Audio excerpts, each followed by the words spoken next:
Hey there, thanks for this question.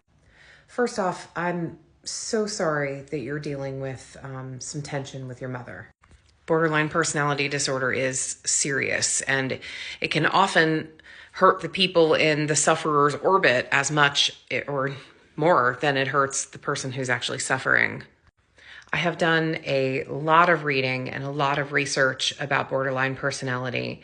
I am not a therapist or a psychologist. I'm just a conflict management specialist.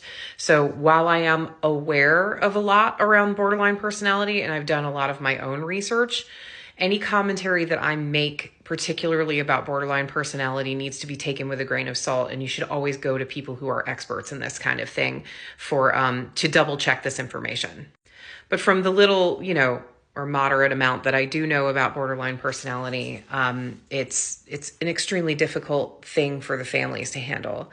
I know, as someone who has been very close with some folks with borderline, I understand that this is an extremely difficult situation to be in, because part of you is like, you don't want to be ableist. So you're like, this person, they can't help it, or it's just this intense fear of abandonment. And if I run away from them, then won't it just verify their fears of abandonment, etc.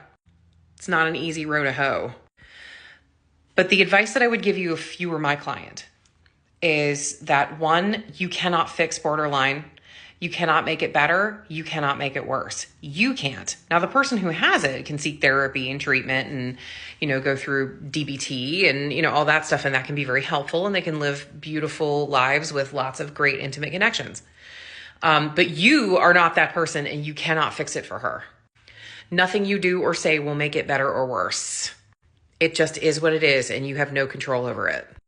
So knowing that you have no control over it, the thing that you need to do is turn to self-preservation. If you are in a situation where you're getting hurt and you're getting attacked, and there isn't any effort to repair, and there isn't any, conciliation of a consistent manner, there's no changed behavior, there's no therapy, no DBT, no medication, that kind of business, then you've got to just accept that this will never change. Because without treatment, without a lot of effort on the part of the diagnosed, it's not going to change. It can be overcome. It can be lived with. It can be understood and taken on gracefully. But the person who deals with the disorder is the person who's got to take all that responsibility on.